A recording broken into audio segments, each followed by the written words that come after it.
Last lecture में हम लोगों ने existence of principal axes theorem जो है वो स्टार्ट किया था और इस थ्योरम का प्रूफ हम लोगों ने हाफ से ज़्यादा कर लिया था, लेकिन कुछ दिन का गैप आ गया प्रीवियस लेक्चर में, इसलिए लास्ट जो थ्योरम पढ़ा है हम लोगों ने जो उसका प्रूफ कर रहे थे उसके प्रूफ उसको हम रिकॉल करेंगे अगेन जल्दी से, ताकि अगर किसी को थोड़ा कुछ भूल गया थोड़ा तो वो याद आ जाए दोबारा फिर से।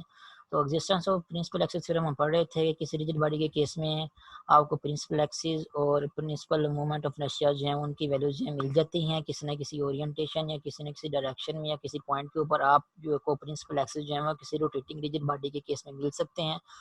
वो प्रिंसिपल मोमेंट ऑफ इनर्शियाज या प्रिंसिपल एक्सिस जो है वो उनके डायरेक्शन क्या है, वो उनकी ओरिएंटेशन क्या है, वो कहाँ पे लाई कर रहे हैं, वो अगर फाइंड आउट करना हो तो वो फाइंड आउट करने का वे जो है यहाँ पे स्टोरी में बताया हुआ है, इन द सेंस कि आपको किसी रिजिड बॉडी के केस में 3 म्यूचुअली परपेंडिकुलर एक्सिस जो हैं वो लाजमी मिलते हैं।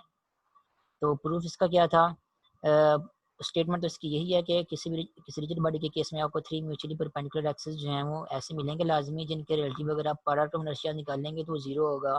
तो ऐसे एक्सिस को क्योंकि हमें पता है प्रिंसिपल एक्सिस कहते हैं, तो सिंपल वर्ड्स में हम यही कह सकते हैं for a rotating rigid body there exist principal axis and in that case angular velocity omega and linear momentum capital L are in same direction। जब रिजिड बॉडी आपकी रोटेट कर रही होगी तो एंगुलर मोमेंटम और जो एंगुलर वेलोसिटी है वो क्या होंगे, सेम डायरेक्शन में होंगे। उस केस में आपको जो है वो mutually perpendicular 3 mutually perpendicular axis कह लें या प्रिंसिपल एक्सिस कह लें, वो आपको लाजिम मिलेंगे। तो प्रूफ इसका क्या था?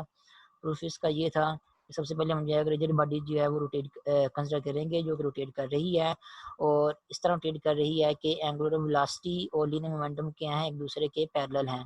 और एक दूसरे के पैरेलल होने का क्या मतलब है? दोनों दो वेक्टर एक दूसरे के पैरेलल हैं, इसका मतलब ये है कि एक वेक्टर को दूसरे के स्केलर मल्टीपल में हम लोग लिख सकते हैं। तो एक वेक्टर को दूसरे के स्केलर मल्टीपल में लिखने का मतलब ये है कि कैपिटल एल जो है वो जो कि वेक्टर क्वांटिटी है वो किसके इक्वल है, लैम्डा इनटू ओमेगा। तो एक वेक्टर आपके पास यहाँ पे लेफ्ट हैंड साइड में लिखा हुआ है कैपिटल एल और दूसरा वेक्टर आपके पास यहाँ पे राइट हैंड साइड में लिखा हुआ है लैम्डा इनटू ओमेगा। दोनों वेक्टर्स आपस में इक्वल हैं तो जाहिर बात है इनके कंपोनेंट्स भी आपस में इक्वल होंगे। तो एंगुलर मोमेंटम जो कि लेफ्ट हैंड साइड में पहला वेक्टर लिखा हुआ है, लेफ्ट हैंड साइड में वेक्टर लिखा हुआ है, उसका पहला कंपोनेंट कैपिटल L1, और यहाँ पे अगर आप उसको राइट हैंड साइड में जो वेक्टर लिखा हुआ है लैम्डा इंटू ओमेगा इसके साथ कंपेयर करेंगे तो उसके पहले कंपोनेंट के साथ मीन लैम्डा इंटू ओमेगा 1 के इक्वल होगा। इस तरह capital L2 lambda into omega 2 के इक्वल होगा और capital L3 lambda into omega 3 के इक्वल होगा। तो ये क्या है, सब कुछ हमने इस capital L is equal to lambda into omega को यूज करते हुए एंगुलर मोमेंटम के 3 कंपोनेंट जो हैं वो यहाँ से लिखे हैं इन दैट केस जब आपके एंगुलर मोमेंटम और एंगुलर वेलोसिटी क्या एक दूसरे के पैरेलल हों।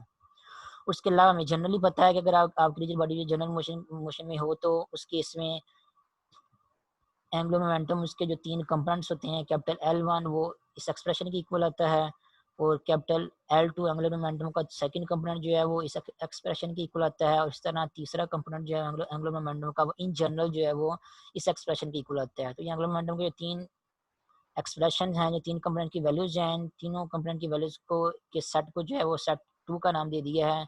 उसके बाद यदि जनरल एंगुलर मोमेंटम के कंपोनेंट्स की वैल्यू निकलेंगे यहाँ पे कैपिटल L1 कैपिटल L2 और कैपिटल L3, और यहाँ पे सेट ऑफ इक्वेशंस 1 में हम लोगों ने एंगुलर मोमेंटम के कंपोनेंट की वैल्यू जो है वो तब फाइंड आउट की हैं जब वो कैपिटल L और एंगुलर वेलोसिटी क्या होंगे एक दूसरे के पैरेलल होंगे। तो दोनों क्या हैं, एंगुलर मोमेंटम के कंपोनेंट्स की ही वैल्यूज हैं, ये वाली भी और ये वाली भी है। एक वैल्यू हम लोगों ने जो है वो एंगुलर मोमेंटम और एंगुलर वेलोसिटी को जो है वो उनको पैरेलल सेट करते हुए फाइंड आउट की हैं और दूसरी वैल्यूज जो है एंगुलर मोमेंटम के कंपोनेंट्स की वो इन जनरल हम लोगों ने फाइंड आउट की हैं जो उनकी वैल्यूज जनरली होती हैं। दोनों को कंपेयर करके आपस में देखेंगे क्योंकि दोनों ही एंगुलर मोमेंटम के कंपोनेंट्स की वैल्यूज हैं तो दोनों को आपस में इक्वल सेट करेंगे। सेट ऑफ इक्वेशन 1 में जो एंगुलर कंपोनेंट्स की वैल्यूज लिखी हुई हैं उनको सेट ऑफ इक्वेशंस 2 में जो वैल्यूज लिखी हुई हैं उनके साथ कंपेयर करेंगे, मीन उनको आपस में इक्वल सेट करेंगे।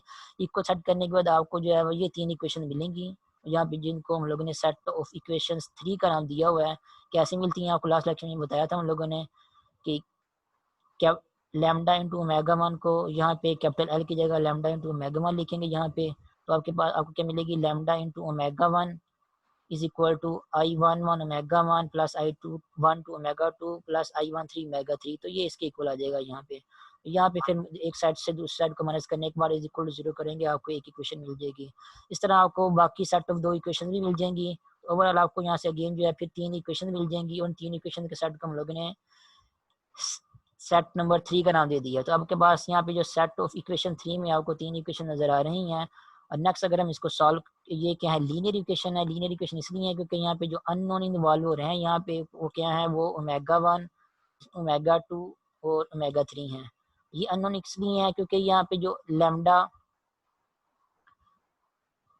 क्या है वो कांस्टेंट ऑफ प्रोपोर्शनैलिटी है। ये आप कंपेयर करके इनके इक्वेशन को सॉल्व करके हम निकाल सकते हैं। जब जहाँ पे हम लोगों ने L is equal to capital L is equal to lambda omega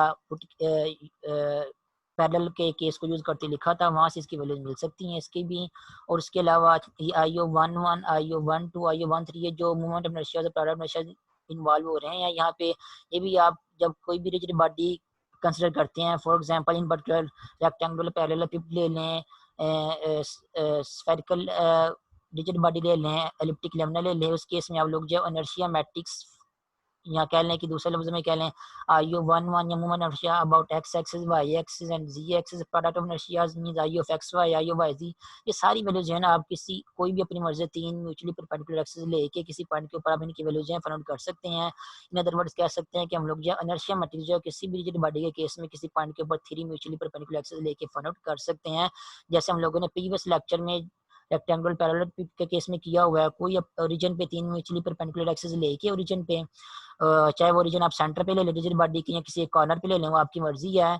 तो जहाँ पे अगर तो क्वेश्चन वाले देने वाले ने किसी खास फिक्स पॉइंट पे आपको कहा गया कि ओरिजिन वहाँ पे लें तो ठीक है, अदरवाइज आप अपनी मर्जी से जहाँ पे आपको आसान लगता है वहाँ पे ओरिजिन लेके भी 3 mutually perpendicular axis means X Y Z axis लेके इनर्शिया मैट्रिक्स जो है फाइंड आउट कर सकते हैं। तो IO 1 1 1 2 1 3 जो भी है रिजिड बॉडी से फाइंड आउट कर सकते हैं हम लोग। यहाँ पे जो अननोन इन्वॉल्व हो रहे हैं वो क्या हो रहे हैं, यहाँ पे ओमेगा 1, ओमेगा 2 और ओमेगा 3 जो है वो इन्वॉल्व हो रहे हैं। और ये मेगा 1, मेगा 2, मेगा 3 ये क्या है, इनकी पावर्स भी क्या आ रही हैं, सबकी 1 1 आ रही हैं। और दूसरा क्या तो ये क्या है, लीनियर इक्वेशन है। और इसके अलावा क्या है, ये होमोजीनियस इक्वेशन। होमोजीनियस इसलिए है क्योंकि यहाँ पे जो अननोन इन्वॉल्व हो रहा है मींस यहाँ पे for example lambda omega 1, omega 2, omega 3 की जगह एक्स, वाई और जी भी अननोन हो सकता है। तो जस्ट नाम चेंज हुआ है ना। अगर समझे कि यहाँ पे ओमेगा 1, ओमेगा 2, ओमेगा 3 की जगह एक्स वाई जी है, तो आपको थोड़ी सी वेल नोन इक्वेशन जो है वो दिखने में नजर आएगी। जैसे आप लोग जो है वो इस सिस्टम ऑफ इक्वेशन को सॉल्व करते हुए लिखते हैं कि जिनको सॉल्व करके आप लोग जो एक्स वाई जी की वैल्यूज निकालते हैं। तो यहाँ पे अननोन जो एक्स वाई जी आ रहे हैं, जो अननोन है या इनकी पावर्स क्या है 1 आ रही हैं, तो ये लीनियर इक्वेशन है। और दूसरी क्या है कि अननोन की जगह अगर हम जो है वो कोई constant into same variable put करेंगे, एक्स की जगह अगर हम ये पुट कर देंगे X into T X, Y की जगह अगर हम ये पुट कर दें वाई इंटू टी वाई, इसकी ये लास्ट लेक्चर में इसकी बात हो चुकी थी। और जेड की जगह अगर हम पुट कर दें टी इंटू जी, तो जब ये वैल्यूज अगर तीनों एक्स की जगह ये वैल्यूज तीनों पुट करेंगे यहाँ पे, फॉर एग्जांपल फर्स्ट इक्वेशन में यहाँ पुट करेंगे, तो क्या होगा, टी यहाँ पे एक्स की जगह टी एक्स आ जाएगा, यहाँ पे वाई की जगह टी वाई आ जाएगा और यहाँ पे जी की जगह टी जी आ जाएगा। क्योंकि पहली इक्वेशन में 3 टर्म्स आपस में ऐड हो रही हैं, तीनों टर्म्स में टी आ रहा है, तो अगर वो टी आप कॉमन लेके उसको दूसरे साइड पे जाके जीरो से डिवाइड कर देंगे, तो आपको क्या मिलेगा, आपको अगेन वापस वही इक्वेशन मिल जाएगी जो पहले लिखी हुई थी जिसमें टी अब नहीं होगा। तो इस तरह की इक्वेशन जिसमें अगर आप वेरिएबल की जगह टी इंटू वेरिएबल पुट करें और वापस फिर आपको वही इक्वेशन मिल जाए, तो इस तरह की इक्वेशन को होमोजीनियस इक्वेशन कहते हैं। लास्ट लेक्चर में इसकी बात हो चुकी थी, आपको फिर यहाँ पे दिखाता हूँ। फॉर एग्जाम्पल होमोजीनियस इक्वेशन की डेफिनेशन क्या थी, आपको यहाँ स्क्रीन नजर आ रहा होगा। कोई भी आपके पास फंक्शन है या इक्वेशन है, उसमें जितने भी वेरिएबल इन्वॉल्व हो रहे हैं, 2 या 2 से ज्यादा जितने भी वेरिएबल इन्वॉल्व हो रहे हैं, for example X Y and so on, सारे वेरिएबल की जगह कोई constant T into variable put कर दे। फॉर एग्जांपल एक्स की जगह टी एक्स, वाई की जगह टी वाई, उसके बाद जेड की जगह टी जी, यानी जो भी जितने वेरिएबल है उनकी जगह टी इंटू वेरिएबल पुट करें। वो पुट करने के बाद अगर आपको इस तरह का एक्सप्रेशन मिलता है कि टी की कोई ना कोई पावर जो है वो कॉमन आ जाती है, जैसे फॉर एग्जांपल टी की पावर डी कॉमन आ जाती है। और वही फंक्शन जिसमें आप लोगों ने जो है वो टी की जगह टी एक्स, एक्स की जगह टी एक्स और वाई की जगह टी वाई इस तरह पुट किए, तो वो फंक्शन दोबारा फिर बन जाता है। यहाँ पे टी की कोई पावर कॉमन आ जाती है और फंक्शन दोबारा फिर वैसे बन जाता है। तो इस तरह के फंक्शन जिसमें ये खास बात हो उसको होमोजीनियस फंक्शन कहते हैं। और homogeneous function of degree D कहते हैं। टी की जितनी पावर कॉमन आती है उतनी, वो जो पावर कॉमन आती है उतनी डिग्री की होमोजीनियस फंक्शन कहते हैं। फॉर एग्जाम्पल आपके पास ये फंक्शन लिखा हुआ है, यहाँ पे लास्ट लेक्चर में इसकी बात की थी। तो यहाँ पे एक्स की जगह अगर हम टी एक्स लिख देंगे, वाई की जगह अगर हम टी वाई लिख देंगे, तो यहाँ पे क्या बन जाएगा, टी एक्स की पावर 5 और यहाँ बनेगा टी वाई का स्क्वायर। और यहाँ पे भी अगर हम टी एक्स की जगह टी एक्स और वाई की जगह टी वाई पुट करेंगे, तो यहाँ पे बनेगा टी इंटू एक्स और उसके बाद टी वाई की पावर 6 बनेगी। तो ओवरऑल दोनों टर्म्स में आपको क्या मिलेगा, टी की पावर 7 जो है कॉमन मिलेगी। अगर आप टी की पावर 7 कॉमन लेंगे तो आपको अगेन यही फंक्शन दोबारा फिर मिल जाएगा जो लिखा हुआ है यहाँ पे। इसलिए हम कहते हैं कि इस फंक्शन की डिग्री क्या है, 7 है, होमोजेनियस फंक्शन ऑफ डिग्री 7, क्योंकि वो होमोजेनियस फंक्शन की जो डेफिनेशन है ये इसको सेटिस्फाई कर रहा है कि टी की पावर यहाँ पे 7 जो है वो, मैं लिखूंगा यहाँ पे टी की पावर 7 जो है वो कॉमन आ जाएगी। अगर आप टी एक्स की जगह टी एक्स और वाई की जगह टी वाई पुट करेंगे और अगेन जो है वो साइड में ये वाला फंक्शन दोबारा फिर से बन जाएगा, क्योंकि टी की पावर 7 कॉमन आ रही है, 5 यहाँ से आएगी कॉमन और 2 यहाँ से आएगी, ओवरऑल टी की पावर 7 कॉमन आएगी। तो इसलिए हम कहते हैं कि ये होमोजेनियस फंक्शन है और डिग्री 7। तो डिटेल में इसकी बात हो जाएगी। तो इस तरह ये भी होमोजेनियस फंक्शन है और इसकी डिग्री क्या है, 2 है, क्योंकि यहाँ पे टी की पावर 2 जो है वो कॉमन आने के बाद जो है वो ये फंक्शन आके बाद दोबारा फिर वैसे का वैसा ही बन जाता है। याद रखिए वो फंक्शन दोबारा का फिर ही वैसे का वैसा बनना चाहिए। ये नहीं कि टी की कोई पावर कॉमन आ गई है और फंक्शन दोबारा फिर वैसे का वैसा नहीं बना तो फिर आप उसको होमोजेनियस नहीं कहेंगे। टी की कोई ना कोई पावर कॉमन आए, चाहे वो 1 आए, चाहे 2 आए, चाहे 7 आए, कुछ भी आए, उसके बाद अगेन आपके पास वापस फिर वही फंक्शन बन जाए जिसमें आप लोगों ने एक्स की जगह टी एक्स और वाई की जगह टी वाई पुट किया था। तो इस तरह के फंक्शन को होमोजेनियस फंक्शन कहते हैं। और होमोजेनियस फंक्शन कितनी डिग्री का कहेंगे, जितनी टी की पावर जो है वो कॉमन आएगी साइड पे। तो हम हमारे पास जो सेट ऑफ इक्वेशंस है उनमें अगर आप अननोन को देखें तो अननोन ओमेगा 1 ओमेगा 2 ओमेगा 3 है। उनमें अगर आप टी ओमेगा 1 की जगह टी ओमेगा 1, ओमेगा 2 की जगह टी ओमेगा 2 और ओमेगा 3 की जगह टी ओमेगा 3 पुट करेंगे तो अब देखेंगे कि टी जो है वो कॉमन आ जाएगा। टी कॉमन आने के बाद जो है वो आपकी वो इक्वेशन जो है दोबारा फिर वैसे की वैसी बन जाएगी। इसलिए क्योंकि पावर सारी अननोन की 1 आ रही हैं इसलिए ये लीनियर इक्वेशन है। और क्योंकि टी कॉमन आने की वजह से वापस फिर वही इक्वेशन बन जाती है, तो इसलिए हम इसको कहेंगे कि ये क्या है, होमोजीनियस लीनियर इक्वेशन है। और हम लोगों ने ये एफएससी या बीएससी में पढ़ा हुआ है कि homogeneous system of linear equation होते हैं इनका ट्रिवियल और नॉन ट्रिवियल सोल्यूशन जो है किन केसेस में होता है। तो अगर जो आपके पास homogeneous system of linear equations हैं उनके कोएफिशिएंट्स का अगर आप मैट्रिक्स बनाएं और मैट्रिक्स जो है उसका डिटर्मिनेंट नॉट इक्वल टू 0 हो, फॉर एग्जांपल इनके मैट्रिक्स का जो डिटर्मिनेंट है, जिनके जो कोएफिशिएंट्स का जो डिटर्मिनेंट है, यहाँ पे जो तीन इक्वेशन लिखी है उनको मैं आई ऑफ आई जे का नाम दे देता हूँ। वैसे हम लोग जो है उसको कैपिटल ए का नाम देते हैं सिस्टम इक्वेशन में, यहाँ पे फिलहाल मैं इसको कैपिटल आई और आई जे का नाम दे रहा हूँ।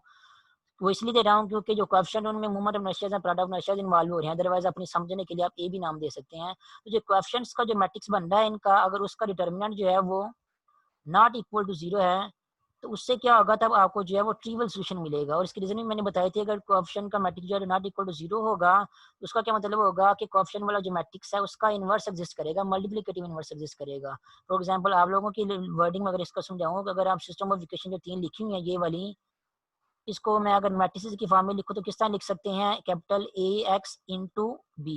कैपिटल ए क्या है, कोएफिशिएंट्स वाला मैट्रिक्स है, एक्स क्या है, अननोन्स वाला मैट्रिक्स है, और बी क्या है, कांस्टेंट वाला मैट्रिक्स है। और कांस्टेंट यहाँ पे क्या आ रहे हैं, 0 0 0।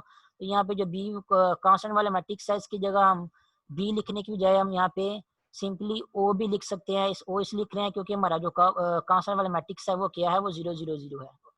उसके बाद अगर तो ये कोएफिशिएंट वाला मैट्रिक्स ए है, अगर इसका डिटरमिनेंट नॉट इक्वल टू 0 है, determinant not equal to 0 means अगर इसका मल्टीप्लिकेटिव इनवर्स एग्जिस्ट करता है तो क्या होगा, ये दूसरी तरफ जाके ए का इनवर्स बन जाएगा। तो एक्स इज इक्वल टू क्या बन जाएगा, ए इनवर्स इनटू 0 मैट्रिक्स या नल मैट्रिक्स। और ए इनवर्स जब नल मैट्रिक्स से मल्टीप्लाई होगा तो आपको आंसर क्या मिलेगा, अगेन नल मैट्रिक्स मिलेगा, मीन जिसकी सारी एंटिटीज क्या है, 0 0 0 है। और एक्स में क्या है, अननोन्स हैं, तो सारे अननोन वाला मैट्रिक्स जो है वो 0 मैट्रिक्स के इक्वल आ रहा है। इसका मतलब क्या है, अननोन वाले मैट्रिक्स में जितने भी अननोन इन्वॉल्व हो रहे हैं, फॉर एग्जांपल एक्स वाई जी हो सकता है, या यहाँ पे हमारे केस में देखें तो यहाँ पे ओमेगा 1 ओमेगा 2 ओमेगा 3 है, इन कितनों की वैल्यूज क्या आ जाएंगी, 0 आ जाएंगी। अगर इन तीनों की वैल्यू 0 आ गई तो ये क्या है, एंगुलर वेलोसिटी के कंपोनेंट्स हैं, तो एंगुलर वेलोसिटी 0 हो जाएगी जो कि पॉसिबल नहीं है। एंगुलर मूवमेंट ऑफ इनर्शिया का केस तब भी हम डिस्कस कर सकते हैं जब हमारे पास एंगुलर वेलोसिटी 0 के अलावा हो, मींस कि रोटेशन हो रही हो। अगर एंगुलर वेलोसिटी 0 होगी तो फिर रोटेशन भी नहीं होगी, अगर रोटेशन भी नहीं होगी तो मूवमेंट ऑफ इनर्शिया का केस भी डिस्कस नहीं होगा। इसलिए यहाँ पे ये वाला केस के जो सिस्टम ऑफ लीनियर इक्वेशन है, इनके जो कोएफिशिएंट है, उनका जो मैट्रिक्स बन रहा है उसका डिटरमिनेंट नॉट इक्वल टू 0 हो, ये वाला केस हम जो है वो नहीं लेंगे। क्योंकि अगर हम ये वाला केस लेंगे तो एंगुलर वेलोसिटी क्या हो जाएगी, यहाँ पे एंगुलर वेलोसिटी 0 हो जाएगी और मूवमेंट ऑफ इनर्शिया का केस ही खत्म हो जाएगा। इसलिए हम ये वाला केस नहीं लेंगे कि कोएफिशिएंट वाला जो मैट्रिक्स बन रहा है उसका डिटरमिनेंट नॉट इक्वल टू 0 है, बल्कि हम जो दूसरा केस बच जाता है हमारे पास, जो कि ये है कि ये जो सिस्टम ऑफ थ्री इक्वेशंस हैं, इनके जो कोएफिशिएंट्स से जो मैट्रिक्स बन रहा है उसका डिटरमिनेंट क्या है, इक्वल टू 0 है, ये वाला केस हम लेंगे। प्लीज नोट कर लें, ये जो सिस्टम ऑफ इक्वेशंस 3 आपको यहाँ पे नजर आ रही हैं, यहाँ पे इनके कोएफिशिएंट से जो मैट्रिक्स बनेगा उन मैट्रिक्स की के को लेके आपको सिर्फ दो केसेस मिलेंगे, या तो उस मैट्रिक्स का determinant not equal to zero है, या तो उस मैट्रिक्स का डिटर्मिनेंट इक्वल टू जीरो है। इन दोनों के अलावा आपको कोई और दो केस नहीं मिल सकता। दो केसेस हैं आपके पास कोएफिशिएंट वाले मैट्रिक्स को लेके। तो अभी मैंने आपको बताया कि अगर हम जो है वो कोएफिशिएंट वाला जो मैट्रिक्स है कैपिटल आई और आई जे, अगर इसका हम सपोज कर लें कि इसका determinant not equal to zero है, तो हम जो डिस्कशन कर रहे हैं मोमेंट ऑफ इनर्शिया की, वो डिस्कशन जो है वो खत्म हो जाएगी, क्योंकि हमारी एंगुलर वेलोसिटी जो है वो जीरो हो जाएगी। इसलिए हम ये वाला केस नहीं लेंगे, और हम जो है वो ये दूसरा केस जो हमारे पास बच जाता है, हम ये वाला केस लेंगे कि जो इनर्शिया कोएफिशिएंट को लेके जो मैट्रिक्स बन रहा है उसका डिटर्मिनेंट इक्वल टू जीरो है। और यही बात यहाँ बताइए, या this is homogeneous system of equations with unknowns omega 1 omega 2 omega 3 and it has non-trivial solutions when determinant of the matrix made by the coefficients in the set of equations 3 is 0। अभी मैंने आपको बताया कि अगर हम determinant को not equal to zero लेंगे तो क्या होगा, हमें इन तीनों की वैल्यूज क्या मिल जाएंगी, जीरो मिल जाएंगी। जितने भी अननोन इन्वॉल्व हो रहे हैं सभी की वैल्यूज जीरो मिल जाएंगी। तो ये जो जितने भी अननोन इन्वॉल्व हो रहे होते हैं system of homogeneous linear equation में, उनका जो और उनके केस में जो जीरो जीरो सोल्यूशन होता है जो कि हमेशा लाजमी होता है, उसको ट्रिवियल सोल्यूशन कहते हैं। हमेशा लाजमी होता है मतलब इसलिए यूज कर रहा हूँ कि जो होमोजेनियस लीनियर इक्वेशंस होती हैं जीरो जीरो जीरो उनका सोल्यूशन जो है वो लाजमी होता है, लेकिन जो होमोजेनियस इक्वेशन नहीं होती उनका जरूरी नहीं होता कि जीरो जीरो सोल्यूशन हमेशा ही लाजमी हो। तो जिन इक्वेशन का जीरो जीरो जीरो सोल्यूशन हमेशा लाजमी होता है, ऐसी इक्वेशन के केस में जीरो जीरो सोल्यूशन जो है उसको उन इक्वेशन का ट्रिवियल सोल्यूशन कहते हैं। फॉर एग्जांपल मैं सिंपल केस लिखता हूँ यहाँ पे एक आपको समझाने के लिए। अगर आपके पास ये दो इक्वेशन लिखी है, for example X plus Y is equal to zero and X minus Y is equal to zero. अब अगर आपसे कहा जाए कि इन दोनों इक्वेशन के सॉल्यूशन जो है बताओ क्या होंगे, तो एक तो सॉल्यूशन आपके माइंड में जो है वो ऑटोमेटिकली आ जाएगा कि अगर हम x की जगह भी जीरो और y की जगह भी जीरो पुट कर दें, और यहाँ पे भी x की जगह जीरो और y की जगह भी जीरो पुट कर दें, तो हमें क्या मिलेगा, ये जीरो जीरो सोल्यूशन जो है इन दोनों सिस्टम इक्वेशन का लाजिम मिल जाएगा। और इसके अलावा अगर हम यहाँ पे मैं जो एक्स टू लिख देता हूँ, टू एक्स प्लस वाई तो is equal to zero and X minus Y is equal to zero, तब भी जो है जीरो जीरो इसका सोल्यूशन लाजमी होगा। उसके अलावा अगर मैं यहाँ पे ये लिख दूँ for example seven X minus Y is equal to zero, तो तब भी ये जो दो सिस्टम इक्वेशन बन रही हैं, क्योंकि ये होमोजीनियस सेट ऑफ इक्वेशन है, तो होमोजेनियस सेट ऑफ इक्वेशन का जीरो जीरो सोल्यूशन जो है वो लाजमी होता है। लेकिन अगर आपके पास होमोजेनियस सेट ऑफ इक्वेशन ना हो, फॉर एग्जांपल मैं इक्वेशन लिखता हूँ यहाँ पे x plus y minus two is equal to zero and x, या और ये भी कह सकते हैं two x minus Y is equal to zero. अब ये जो आपके पास दो सेट ऑफ इक्वेशन में लिखा हुआ है, ये पूरा सेट ऑफ इक्वेशन जो है होमोजेनियस सिस्टम ऑफ इक्वेशंस नहीं है। इस सेट ऑफ इक्वेशन में ये दूसरी इक्वेशन जो है ये होमोजेनियस है, क्योंकि इसमें x की जगह टी एक्स और y की जगह टी वाई पुट करेंगे तो टी कम आने के बाद आपको वापस यही इक्वेशन जो है मिल जाएगी। लेकिन जो पहली इक्वेशन है, ये पहली इक्वेशन जो है होमोजेनियस इक्वेशन नहीं है, क्योंकि अगर यहाँ पे x की जगह टी एक्स अगर हम पुट करेंगे और y की जगह प्लस वाई की जगह टी वाई पुट करेंगे, और साथ में क्या लिखा हुआ है, साथ में माइनस टू भी लिखा हुआ है, तो माइनस टू लिखने के बाद इसको इक्वल टू जीरो सेट करेंगे।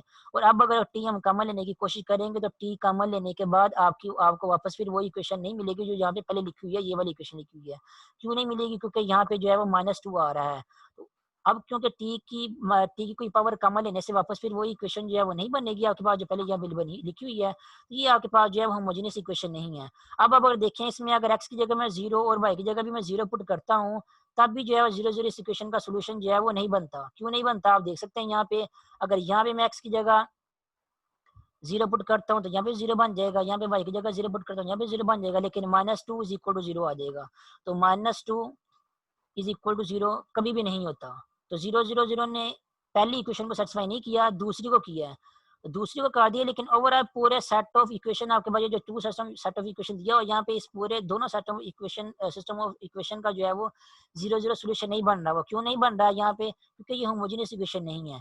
तो जो अगर आपके पास सेट ऑफ होमोजेनियस इक्वेशंस हो, वो चाहे दो इक्वेशन हो चाहे तीन इक्वेशन हो, अगर आपके पास सेट ऑफ इक्वेशन है जो कि सारी की सारी होमोजेनियस हैं, तो जीरो जीरो जीरो जितने भी अननोन वाले हो रहे हैं जीरो जीरो जीरो वो जो सोल्यूशन बनता है आपके पास जो ट्रिपल बनता है, अगर आपके पास दो सेट ऑफ इक्वेशन है, होमोजेनियस इक्वेशन है विद टू अननोन्स, तो आपके पास जो है वो ये जो ऑर्डर पेयर बन रहा है 0,0 ये सोल्यूशन होगा।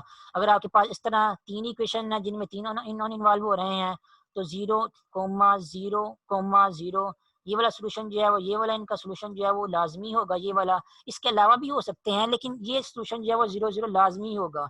तो होमोजीन कहने का मतलब ये है कि होमोजीनियस सिस्टम ऑफ इक्वेशन के केस में आपको एक सोल्यूशन जो हमेशा लाजमी मिलता है वो क्या है, जीरो सोल्यूशन है। लेकिन आपकी सिस्टम ऑफ इक्वेशन होमोजेनियस नहीं है तो फिर आपको श्योरिटी नहीं है कि 0,0,0 जो आपको इक्वेशन सेट ऑफ इक्वेशन का सोल्यूशन जो है वो हो या ना हो, तब श्योरिटी नहीं होती। लेकिन होमोजेनियस सिस्टम ऑफ इक्वेशन के केस में, यानी किस तरह की इक्वेशन के केस में, ये वाला जो है वो सोल्यूशन जो है वो लाजमी हमेशा होता है। इसलिए होमोजेनियस सिस्टम इक्वेशन के केस में 0,0 सोल्यूशन को ट्रिवियल सोल्यूशन कहते हैं। ट्रिवियल सोल्यूशन इसलिए कहते हैं क्योंकि ये हमेशा लाजमी होता है ये वाला सोल्यूशन, उसके अलावा और हो भी सकते नहीं हो सकते, ठीक है। अगर इसके अलावा कोई और सोल्यूशन है 0,0 के अलावा तो उन सोल्यूशन को हम नॉन ट्रिवियल सोल्यूशन कहते हैं, ठीक है। तो जो 0,0 सोल्यूशन होता है होमोजेनियस सिस्टम ऑफ इक्वेशंस का उसको ट्रिवियल सोल्यूशन कहते हैं, वो हमेशा होता है इसलिए उसको ट्रिवियल सोल्यूशन कहते हैं। और 0,0 सोल्यूशन के अलावा अगर कोई और सोल्यूशन है तो उस सोल्यूशन को नॉन ट्रिवियल सोल्यूशन कहते हैं। तो अभी हम लोगों ने ये केस पढ़ रहे थे कि अगर हमारे पास ये जो सेट ऑफ इक्वेशंस हैं ये क्या है, होमोजेनियस लीनियर इक्वेशन है और 0,0 इसका सोल्यूशन जो है वो लाजमी होता है जिसको ट्रिवियल सोल्यूशन कहते हैं। वो लाजमी कब होता है, जब कोएफिशिएंट वाला जो मैट्रिक्स बन रहा है, ये वाला जो कोएफिशिएंट वाला मैट्रिक्स बन रहा है, अगर उसका डिटरमिनेंट क्या हम ले लें, हम नॉट इक्वल टू 0 ले लें। लेकिन हम नॉट इक्वल 0 वाला केस नहीं लेंगे। क्यों नहीं लेंगे? क्योंकि उसके केस में क्या होता है, ओमेगा 1 ओमेगा 2 ओमेगा 3 की वैल्यू 0 होती है, मीन एंगल ऑफ वेलोसिटी 0 होती है, फिर मोमेंट इनर्शिया का केस नहीं रहेगा। तो हमारे पास एक ही केस बच जाता है, वो ये वाला है कि कोएफिशिएंट वाला जो मैट्रिक्स है उसका डिटरमिनेंट हम क्या करें, उसका डिटरमिनेंट हम इक्वल टू 0 ले लें। Equal to not equal to 0 लेंगे तो हमें ट्रिवियल सोल्यूशन मिलता है जो कि हम नहीं लेंगे। अगर हम इक्वल टू 0 लेंगे तो उसके केस में हमें नॉन ट्रिवियल सोल्यूशन मिलेगा, मीन 0 के अलावा कोई और सोल्यूशन मिलेगा। तो हमने क्या करना है, हमने नॉन ट्रिवियल सोल्यूशन वाला केस लेना है, मीन्स कोएफिशिएंट का जो मैट्रिक्स बन रहा है उसका डिटरमिनेंट हम लोगों ने इक्वल टू 0 लेना है। अब कोएफिशिएंट का जो मैट्रिक्स बन रहा है उसका डिटरमिनेंट इक्वल टू 0 लेने का मतलब क्या है कि यहाँ पे जो जो कोएफिशिएंट्स आ रहे हैं उनका मैट्रिक्स बनाओ और उसके डिटरमिनेंट को इक्वल टू 0 सेट कर दो। तो यहाँ पे क्या किया, अब यहाँ पे जितने भी कोएफिशिएंट्स आ रहे थे उनके मैट्रिक्स के डिटरमिनेंट को इक्वल टू 0 सेट कर दिया। आपको स्क्रीन में नजर आ रहा होगा ये क्या है, ये कोएफिशिएंट जो भी इन्वॉल्व हो रहे थे ओमेगा 1 ओमेगा 2 ओमेगा 3 के सारे कोएफिशिएंट्स के मैट्रिक्स को हमने क्या कर दिया, उसके डिटरमिनेंट को इक्वल टू 0 सेट कर दिया है। उसके बाद नेक्स्ट क्या करेंगे, नेक्स्ट अगर आप इस डिटरमिनेंट को सॉल्व करने की कोशिश करेंगे, ये जो डिटरमिनेंट आपको स्क्रीन पे नजर आ रहा है, इस डिटरमिनेंट को ओपन करके अगर आप सिंपलीफाई करने की कोशिश करेंगे तो आपको पता चलेगा कि आपको एक इक्वेशन मिलेगी। वो इक्वेशन क्या होगी, क्यूबिक इक्वेशन होगी। क्यूबिक इक्वेशन किसमें होगी, लैम्डा में होगी। आप जब इस डिटरमिनेंट को ओपन करेंगे तो आपको लैम्डा की पावर 3 में एक इक्वेशन मिलेगी। तो उस इक्वेशन को अगर आप सॉल्व करेंगे तो जाहिर बात है आपको 3 ही सोल्यूशन मिलेंगे, क्योंकि लैम्डा की पावर 3 मिलेगी आपको। तो जितनी पावर है इक्वेशन में, फॉर एग्जांपल अगर सिंगल 1 डिग्री की आपके पास कोई इक्वेशन है तो आपको एक सोल्यूशन मिलता है। क्वाड्रेटिक की अगर आपके पास कोई इक्वेशन है तो आपको 2 सोल्यूशन मिलते हैं। इस तरह आपके पास अगर कोई क्यूबिक इक्वेशन है तो आप उसको सॉल्व करेंगे तो आपको उसके 3 ही सोल्यूशन मिलेंगे। तो ये इस डिटरमिनेंट को जब आप ओपन करेंगे, डिटरमिनेंट को ओपन करेंगे तो आप सिंपलीफाई करेंगे तो आपको इक्वेशन मिलेगी इसमें लैम्डा की पावर मैक्सिमम जो है 3 इन्वॉल्व हो रही होगी। तो मींस आपको क्यूबिक इक्वेशन मिलेगी लैम्डा में। अगर आप उस इक्वेशन को सॉल्व करेंगे, या तो जनरल बात हो रही है तो पर्टिकुलर जब हम सॉल्व भी करके देख लेंगे जब क्वेश्चन करेंगे, लेकिन फिलहाल जनरल इक्वेशन है, क्यूबिक इक्वेशन है लैम्डा में, इसको हम सॉल्व करेंगे तो जनरली हमें जो है वो 3 सोल्यूशन मिलेंगे। तीनों सोल्यूशन को मैंने नाम दे दिया है आई, कैपिटल I1, कैपिटल I2 और कैपिटल I3। और लास्ट लेक्चर में बताया था ये I11 कुछ और है, ये I1 अकेला I1 I2 I3 ये कुछ और है। ये अकेला I1 I2 I3 क्या है, ये लैम्डा की 3 वैल्यूज हैं जो इस डिटरमिनेंट को ओपन करके इस इक्वेशन को सॉल्व करके हमें मिलेंगी 3 वैल्यूज, ठीक है। अब हम नोट करें अगर, तो ये लैम्डा की जो 3 वैल्यूज मिली हैं हमें कैसे मिली हैं, इस डिटरमिनेंट वाली इक्वेशन को सॉल्व करने से मिली है। अब इस डिटरमिनेंट वाली इक्वेशन को देखो तो क्या बन रही है, कैसे में बन रही है कि I11 में क्या हो रहा है, लैम्डा माइनस हो रहा है। I12 वैसे ही है, I13 वैसे ही है, फिर I21 भी वैसे ही है और I22 में से लैम्डा माइनस हो रहा है। इस तरह I33 में से लैम्डा माइनस हो रहा है और बाकी वैसे के वैसे ही हैं। तो अगर आप नोट करें तो ये एक्चुअली क्या हो रहा है, इसी यहाँ पे देखें अगर आप इस स्टेप पे, तो यहाँ पे क्या हो रहा है, जो इनर्शिया मैट्रिक्स है उसकी आइगन वैल्यूज जो है फाइंड आउट हो रही हैं। अब हमें आपको आइगन वैल्यूज के बारे में थोड़ा बताना पड़ेगा कि आइगन वैल्यूज जो है कैसे फाइंड आउट करते हैं। तो अगर आपको याद हो थोड़ा सा आइगन वैल्यूज आप लोग को फाइंड करने का प्रोसीजर क्या होता है कि जब आप आइगन वैल्यूज फाइंड आउट करते हो तो आप इस इक्वेशन को सॉल्व करते हो। ये इक्वेशन आपको जो स्क्रीन पर नजर आ रही होगी, आपको कोई ना कोई एक मैट्रिक्स गिवन दिया गया होता है, लेट्स से कैपिटल ए, और कैपिटल ए में से क्या करते हैं आप, लैम्डा इंटू आइडेंटिटी मैट्रिक्स जो है उसको माइनस करके उसका डिटर्मिनेंट लेते हैं, उस डिटर्मिनेंट को आप सॉल्व करते हैं। सॉल्व करने के बाद आपको जो लैम्डा की वैल्यूज मिलती हैं, वो जो लैम्डा की वैल्यूज होती हैं उनको हम कहते हैं वो क्या है, आइगन वैल्यूज हैं। अब देखें कि आप इसमें सॉल्व कैसे किया, और यहाँ पे ए में से लैम्डा ही माइनस किया, तो ए में से लैम्डा ही का क्या माइनस करेगा, क्या मतलब है। फॉर एग्जाम्पल अगर आपके पास ए जो है वो ये वाला मैट्रिक्स है -6, 3, 4 और 5, तो ये वाला एक्सप्रेशन निकालने के लिए आप लोगों ने क्या किया, जैसे यहाँ पे देखें अगर, तो जो -6 था, जो पहली डायगोनल एंट्री थी उसमें से लैम्डा माइनस हो रहा है, और जो दूसरी डायगोनल एंट्री थी उसमें से लैम्डा माइनस हो रहा है, बाकी दो एंट्रीज वैसी की वैसी ही हैं। तो डायगोनल एंट्री में से अगर लैम्डा माइनस हो रहा हो, फिर उसके डिटर्मिनेंट अगर हम जो है वो इक्वल टू 0 सेट कर दें, उसको फिर अगर हम सॉल्व करें तो सॉल्व करने से हमें क्या मिलती हैं, आइगन वैल्यूज मिलती हैं उस मैट्रिक्स की, जिस मैट्रिक्स की डायगोनल एंट्री में से हम लोग जो है वो लैम्डा माइनस कर रहे हैं। तो यहाँ पे भी आप लोगों को जो है वो ये सिस्टम ऑफ थ्री इक्वेशन हम लोग पढ़ रहे थे, उसके केस में भी वो उसमें भी वही केस मिल रहा है। यहाँ पे अगर आप देखें आपके पास यहाँ पे क्या है, अगर आप यहाँ पे देखें तो जो डायगोनल एंट्रीज नजर आ रही हैं आपको I11, I12, sorry I22, I33, ये इनर्शिया मैट्रिक्स की डायगोनल एंट्रीज हैं, और उनमें से क्या हो रहा है, लैम्डा माइनस हो रहा है। उसके बाद इनर्शिया मैट्रिक्स की बाकी एंट्रीज वैसे की वैसी लिखी हुई हैं, और फिर क्या किया है, उसके डिटर्मिनेंट लिया है और उसको इक्वल टू 0 सेट कर दिया है। तो दूसरे लफ्जों में फिर हम कह सकते हैं कि यहाँ पे क्या हो रहा है, स्टेप में, इस स्टेप में ये हो रहा है कि इस स्टेप में जो इनर्शिया मैट्रिक्स होता है उसकी आइगन वैल्यूज हैं वो फाइंड आउट करने की कोशिश की जा रही है। तो जब हम इस डिटरमिनेंट को ओपन करके सॉल्व करके ये तीन वैल्यूज निकालते हैं ये वाली, तो दूसरे लफ्जों में हम क्या कर रहे होते हैं, हम इनर्शिया मैट्रिक्स की आइगन वैल्यूज निकाल रहे होते हैं। तो यहाँ पे भी ये लिखा हुआ है कि जो लैम्डा की तीन वैल्यूज मिली हैं, यहाँ पे हमको capital I1, capital I2, capital I3 actually क्या है, these solutions are actually eigen values of inertia matrix and these eigen values are principal moment of inertia of the rigid body। अब याद रखना यहाँ पे ये बात नोट करने वाली है कि हमने यहाँ पे जो स्टेप किया था, यहाँ पे जो इनर्शिया मैट्रिक्स का डिटरमिनेंट इन्वॉल्व हो रहा, आइगन वैल्यूज फाइंड आउट हो रही थी। यहाँ पे ये जो आइगन वैल्यूज हमें यहाँ पे मिलेंगी इनर्शिया मैट्रिक्स को लेके, वो आइगन वैल्यूज क्या होंगी, वो eigen values principal moment of inertias होंगी, ठीक है। और उनके करस्पॉन्डिंग जो आइगन वेक्टर्स होंगे वो हमें प्रिंसिपल एक्सिस की डायरेक्शन बताएंगे, ठीक है। तो फिर बार रिपीट कर दूं, आइगन वेक्टर ये जो यहाँ पे वैल्यूज मिली हैं आपको λ1, λ2, λ3 की, ये इस डिटर्मिनेंट को सॉल्व करने से मिली हैं। और इस डिटर्मिनेंट को सॉल्व करते हुए आप लोग नोट क्या कर रहे हो कि इस डिटर्मिनेंट को सॉल्व करते हुए आप इनडायरेक्टली जो है वो इनर्शिया मैट्रिक्स की आइगन वैल्यूज ही फाइंड आउट कर रहे हो। तो ये जो इनर्शिया मैट्रिक्स की आइगन वैल्यूज हमें यहाँ पे मिली हैं, इन आइगन वैल्यूज को हम कहते हैं ये क्या है, उस रिजिड बॉडी के का प्रिंसिपल मोमेंट ऑफ इनर्शियाज हैं। और अगर हम लोगों ने फाइंड आउट करना हो कि फिर प्रिंसिपल एक्सिस कौन से हैं, तो इन आइगन वैल्यूज के करस्पॉन्डिंग अगर आप आइगन वेक्टर्स फाइंड आउट करोगे तो आइगन वेक्टर्स आपको प्रिंसिपल एक्सिस की डायरेक्शन भी बताएंगे। अगर आपने ये फाइंड आउट करना हो कि आइगन वेक्टर्स कैसे फाइंड आउट करते हैं, वो भी मैं आपको थोड़ा सा बताता हूँ। आप लोगों ने पिछली क्लासेस में वैसे पढ़ा होगा कि आइगन वेक्टर्स आइगन वैल्यूज कैसे फाइंड आउट करते हैं, लेकिन फिर भी थोड़ा सा रिकॉल कर देता हूँ। जैसे आप उन्हें इस पीडीएफ को देखें यहाँ पे, जहाँ पे हम लोगों ने पहले यहाँ पे आइगन वैल्यूज फाइंड आउट की है, तो ये a minus lambda is equal to 0 determinant को सॉल्व किया, ओपन किया, सॉल्व करने के बाद यहाँ पे ये सॉल्व किया इसको, a माइनस लैम्डा आई, ये आपके पास कैपिटल A मैट्रिक्स का मैट्रिक्स है, माइनस ये लैम्डा आई आइडेंटिटी मैट्रिक्स है, दोनों को माइनस किया आपस में, तो ये उसका आंसर आ गया। उसका डिटरमिनेंट इक्वल टू 0 सेट किया, उसके बाद इस डिटरमिनेंट को ओपन किया है। डिटरमिनेंट को ओपन करेंगे तो आपको यहाँ पे इस तरह की इक्वेशन मिलेगी। डिटेल में स्टेप बताने की जरूरत नहीं है क्योंकि 2x2 का मैट्रिक्स है, ज़्यादा मुश्किल नहीं है इसको सॉल्व करना। सॉल्व करेंगे आपको यही क्वेश्चन मिलेगी। यहाँ पे देखें आपको लैम्डा स्केयर में यानी कि सेकंड डिग्री की क्वेश्चन मिल रही है। क्यों मिल रही है सेकंड डिग्री क्वेश्चन, क्योंकि यहाँ पे आपका जो मैट्रिक्स ए इन्वॉल्व हो रहा है, ये देखें यहाँ पे वो क्या हो रहा है, 2x2 का मैट्रिक्स इन्वॉल्व हो रहा है, इसलिए जब आपने इसको ओपन किया इसके डिटरमिनेंट को यहाँ पे, तो आपको 2 डिग्री की क्वेश्चन जो है मिली है। इस तरह अगर आपका ए मैट्रिक्स जो है वो 3x3 का मैट्रिक्स है, जैसे इनर्शिया मैट्रिक्स हमारा है 3x3 का मैट्रिक्स था, जब उसके डिटरमिनेंट को आप यहाँ पे सॉल्व करेंगे तो आपको जब इक्वेशन मिलेगी वो 3 डिग्री की क्वेश्चन मिलेगी, क्यूबिक की क्वेश्चन मिलेगी।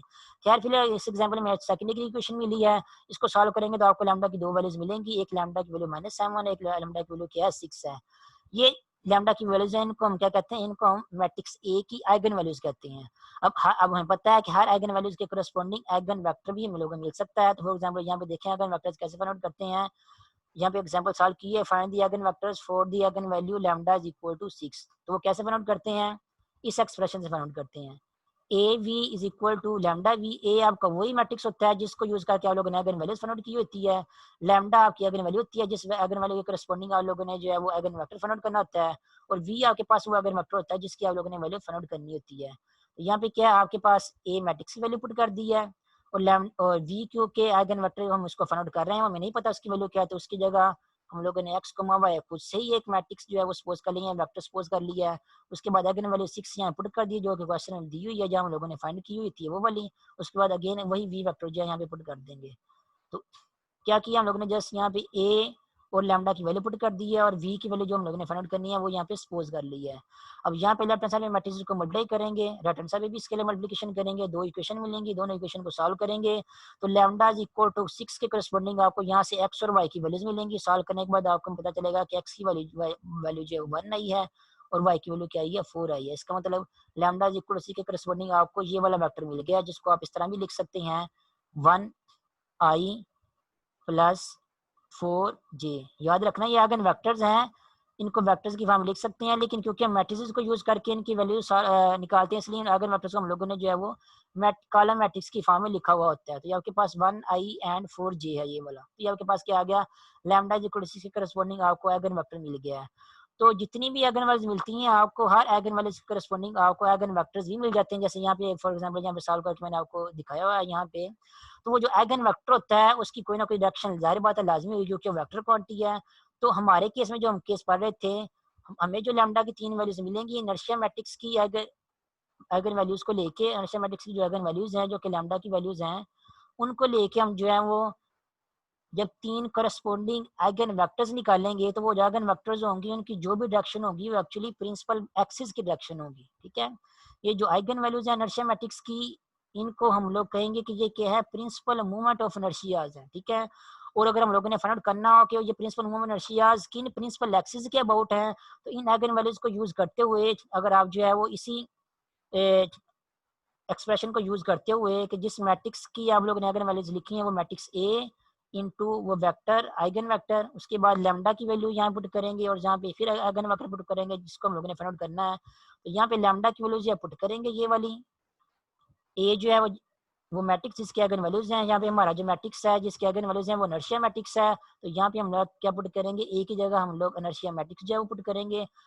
फिर दोनों साइड्स को आपस में मल्टीप्लाई करके इक्वेशन बनाएंगे, इक्वेशन को सॉल्व करेंगे तो हमें एक लैम्डा की एक एक वैल्यू के करस्पॉन्डिंग एक एक आइगन वेक्टर जो मिलेगा। तो जिस जिस आइगन वैल्यू के करस्पॉन्डिंग जो जो आइगन वेक्टर मिलेगा उस आइगन वेक्टर की जो डायरेक्शन होगी वो डायरेक्शन जो है वो बताएगी कि हमें कि इस डायरेक्शन में हमारे जो है प्रिंसिपल एक्सिस हैं। तो हमें जो है प्रिंसिपल एक्सिस मिल जाएगी। याद रखें प्रिंसिपल एक्सिस ढूंढने का मतलब ये होता है कि हम लोगों ने प्रिंसिपल एक्सिस की डायरेक्शन बतानी है। फॉर एग्जाम्पल अगर आपका प्रिंसिपल एक्सिस जो है एक्स एक्सिस है तो आपका आइगन वेक्टर क्या आएगा, ये आएगा आई आएगा आपका आइगन वेक्टर। ठीक है, इस तरह अगर आपका प्रिंसिपल एक्सिस दूसरा प्रिंसिपल एक्सिस अगर वाई एक्सिस है तो आपका दूसरा आइगन वेक्टर जो है वो जे या कोई और वेक्टर आएगा जिसके डायरेक्शन क्या होगी वाई एक्सिस के लॉन्ग होगी।